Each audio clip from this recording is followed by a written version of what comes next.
Hi guys, welcome to Challenge the Road used Lamborghini Values in a Renault Clio. How good's that? Anyway, I don't know where that wig come from. I'm going to look into that. Someone's obviously played a trick on me. I couldn't take it out the last video. I've had loads of messages. Very sorry if I disturb people about the wig. But we are off to VVS. We're going to look at these Lamborghinis. I've been looking at the market a long time. Got quite a lot of knowledge. I know I'm in a Renault Clio and a Puma top, but I've got quite a lot of knowledge on Lamborghinis. The BMW X5, that's just gone in. I had a walk around the showroom. What do you think about the new grills and that on BMWs? I'm just not convinced. And that's so expensive, these EVs. I'll put up the videos now, you can have a look, but the prices are through the roof for an EV, 120 grand. Oh, it's too much. And the petrol ones seem a lot cheaper in there. So yeah, it's just interesting times, isn't it? And I've got some videos coming out, one on electric vans again. There's a lot of electric vans this year, and I just can't see how it works. And some of the figures I was doing, I do have a calculator on my desk. I know someone said, you know what type of person has a calculator on their desk? I don't know, maybe someone who adds up stuff. But anyway, I was adding up a lot of numbers on how much a used EV van depreciates, and this video is going to be crazy because I worked out per mile how much you would have to charge in depreciation to your customer to deliver something or do a job, and it's not good. Anyway, let's get this Renault Clio. We've got like no fuel, which is great. Actually, the fuel gauge, as I was going up the hill, it was right down, and now we're sort of level. I've actually got a bit more fuel, but I'm looking forward to going to VVS. Harrison keeps beating my times on the sims, which is really annoying. He said he's 0.1 of a second in front of me now, so I'm going to go over there and have another go and do this video on Lamborghinis. Anyway, let's go. We have arrived now, the Murcielago. We'll start here, do this line of Lamborghinis, and then we'll work our way over to Countach, Evo, Performante, and just talk about values and servicing. So Murcielago, this is a manual car. These are going up and up. They are around 200k now. Manuals a lot more desirable. This is an auto. You see there with the paddles.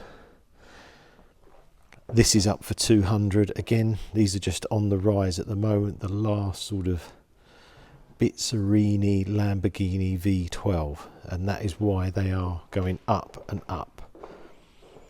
Aventador. I'll go to servicing on this actually. So Murcielago, if you did purchase one, they're about 1,200 to 1,400 pounds a service. And the bigger service, spark plugs, because you've got the big V12, you're looking at about £4,000, I think, every 5 years on the Murcielago. Right. Aventador. I had an Aventador, had an original 2012 car, which was like the launch spec, the grey with the tan inside. I really like Aventadors.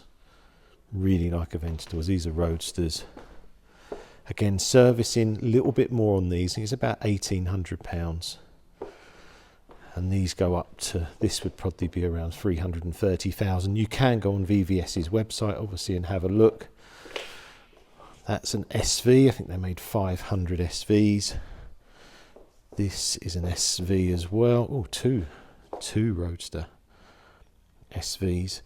This looks like an S, which had rear wheel steering, no spoiler. I do like the look of the S actually.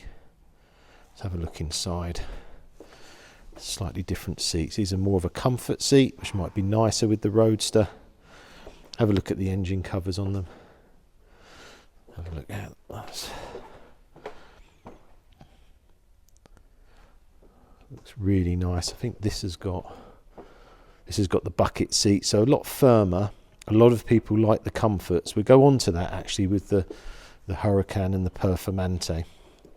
But it's a lovely looking car, the Aventador. Big car. On the road it does feel very wide. Remember when I had mine, you had to just be a little bit careful. Two monster Lamborghinis here. This is the Lamborghini Murcielago SV. This is apparently the lowest miles Murcielago SV in the world. I think it's got 600 miles imported from Singapore. I think it's the only one in this colour. Happy to be corrected on that, but I think it's the only one. These have really risen in value. I know because I've got the lowest UK miles orange car, 4,500 mile car. Servicing again on these, I know well, it's about £1,200 a year. And the big service, I think, is every 5 years, as we said, with the spark plugs, and I think that's about 4k. Otherwise, they're very good cars, say last of the Bizzarini engines. This is why these are rising up in value. So have a think about how much you think they are now. So 2018, I purchased my one here from VVS, and I spoke to the guys here about which cars would be the best for an appreciating classic in the future, and they said the one they had, which I paid 330,000 for. No one wanted it at the time. 3,000 miles, bit risky, I know. I wasn't sure about it. Today we're well over 1 million. So six years on, coming up 7 years on this summer. These cars are approaching £1.5 million. So that was a good investment at the time. A bit fluky, but make your own luck. Lamborghini Countach. This is my poster car. I've got one in white. Absolutely amazing car. It's interesting. It's less in value than the Murcielago. And there is a bit of a shift happening where I think it's a generational thing. I think the people in their 40s, 50s, not me, are now coming into these, and the older generation in the Countach are just getting older. And I think that the attention is all in this car, where when I was growing up it was always Cannonball Run, all those films of this car, thinking, wow, I've got to have this car. I mean, look at that there. That is crazy, the fans.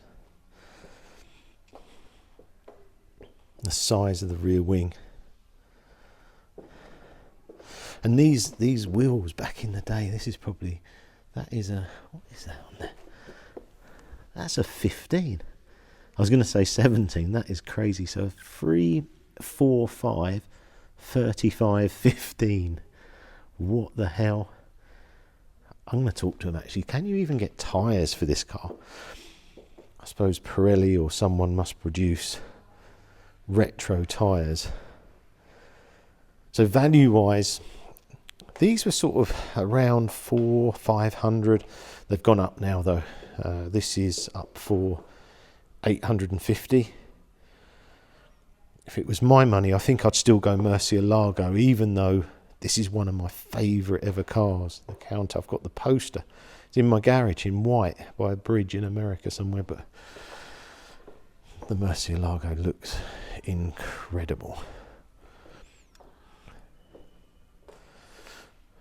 Right, let's move to Performante. Interesting this one, because the Performante, this here is around 215k, and the Huracan Evo is about 185. Now this is a bit of a dialed down Performante, the Evo. You see, really nice lines on it actually, not such big spoilers, comfort seats. But the Performante was the one that set the lap time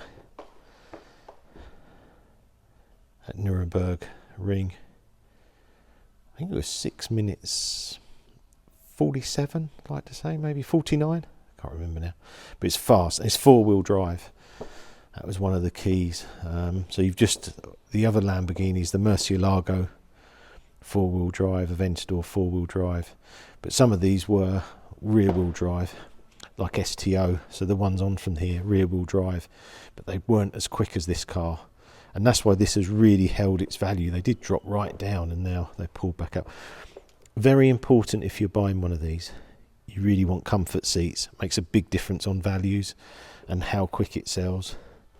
I do like this green as well. What do you think of the Evo without the spoilers? Let's go around the back of the car actually.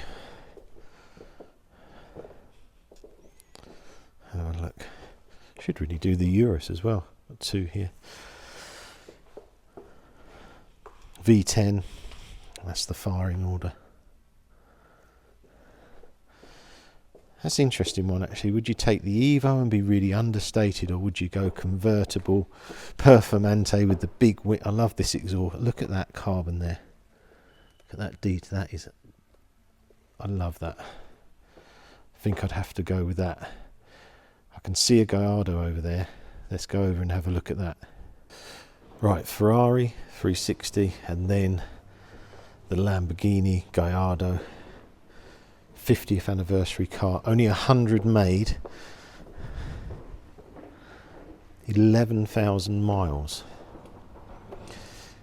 This actually looks like a good buy actually. If I was, and look at that, you know, the old days with the engine cover in glass, all exposed. Quite a lot of special editions on Gallardo, and some were four-wheel drive, some were rear-wheel drive. I think this anniversary was a rear-wheel drive, like a 552. Not exactly, I'd have to ask Harrison, he knows everything about these cars, but all I know is there's only 100 made in the world. This is an 11,000 mile car. So very limited. I wonder how many were in the UK actually. This does look really good. Spoke a bit about servicing on them, 800 to £1,000. They don't tend to have that many problems. The only thing is checking really the clutch. It's one of the things that can wear down on these. I really love the wheels. What do you think? I like that rear spoiler as well. I think it was me today and I was buying a car. Oh, it's difficult because there's so many good ones here, but this looks value. So this is 120,000. 100 cars in the world. I think this looks a lot of value. I think are in there because the Uruses I don't know a huge amount about. There is a video I done on one that I drove, but I was just going to concentrate on more the supercars they have here in the Lamborghini range. So I hope that helps you. It was actually a request off the McLaren video saying could I do a used Lamborghini one. If there's any more, the F12, if there's any more videos you'd like on cars here, we've got a lot of F12s, haven't we? Ferrari 458, Porsches, then yeah, just put it in the comments and I can do a little video. Please like, share, subscribe. Got more coming soon. See you again soon.